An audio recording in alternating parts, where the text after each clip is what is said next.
For complaints, you can see from this chart that we received 3,431 complaints last year, and this represented a slight decrease of 4% year-on-year.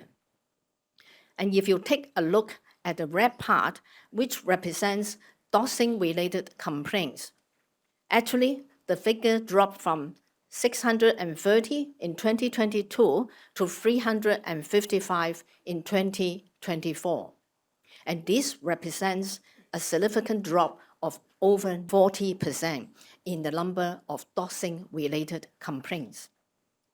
And if you further take a look at the blue part, which relates to the doxing cases uncovered by us proactively through online patrols, there was a significant drop of over 90%, from 1,134 cases in 2022 to 87 cases only in 2024.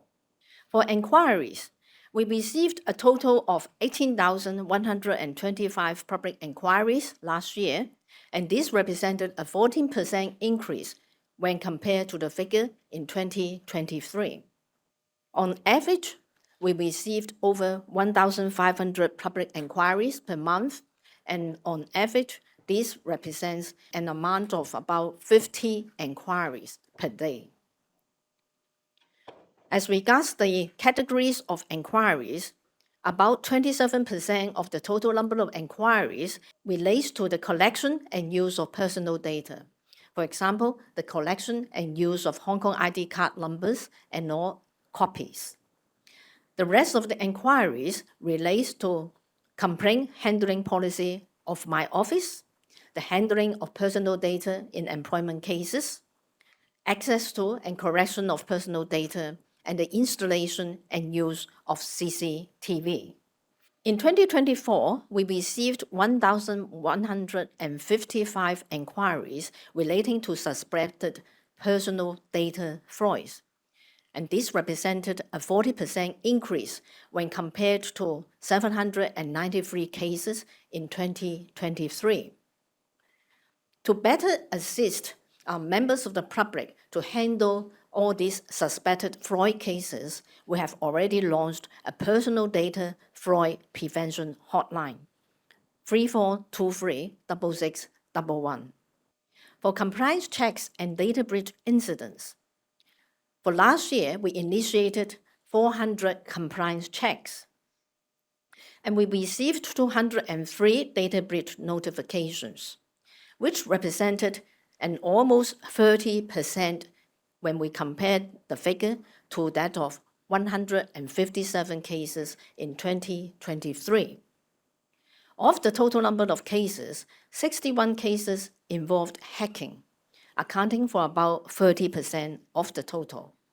And you can see from the chart to the right of this slide that another 24% involved the loss of documents or portable devices such as USB, with another 70% involving inadvertent disclosure of personal data by email, post, or fax. For 2024, we received 67 cases from schools and NGOs. And you will see from the chart on this slide that there has been an increase in the number of data breach notifications from schools and NGOs over the past 3 years. As regards hacker groups or ransomware involved in the data breach incidents, which we handled in 2024, the most common types of ransomware involved were APT Inc. and Lockbit 2.0 or Lockbit 3.0. And you will see from the table on this slide about the hacker groups or ransomware involved in the other data breach cases which we handled for last year. Handling of doxing cases. In 2024, we handled a total of 442 doxing cases, and this represented a significant decrease of 42% year-on-year. And I would say the main reasons for the decrease were our ongoing enforcement actions, publicity and educational efforts coupled with a more congenial atmosphere in the society. And if we take a look on the total number of figures from the implementation of the Personal Data Privacy Amendment Ordinance back in 2021 to the end of last year, we handled a total of 3,326 doxing cases altogether. The nature of doxing complaints. From this pie chart, you will see that the nature of doxing complaints which we received mainly involved monetary disputes, which accounted for 46% of the total. And the other significant portion of cases relates to family and relationship disputes, which accounted for about 25% of the total. And you will see that political disputes only accounted for 2.8% of the total. For cessation notices, in 2024, we issued a total of 194 cessation notices to 20 online platforms, requesting the removal of 5,302 doxing messages. And I'm very pleased to report that, notwithstanding that most of these platforms, or I would say the vast majority of these platforms were operated overseas, we were successful in achieving a compliance rate of over 96%. And other than individual doxing messages, we have been successful in removing 58 doxing channels altogether. For last year, we also initiated 118 criminal investigations, with 48 cases referred to the police for further follow-up actions. And we also arrested a total of 20 suspects.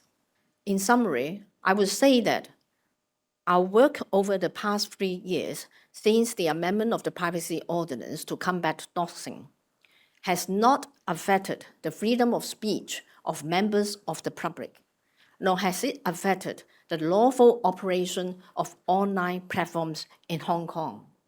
And we will continue to take robust enforcement actions against doxing acts to ensure that the personal data privacy of the public is adequately protected.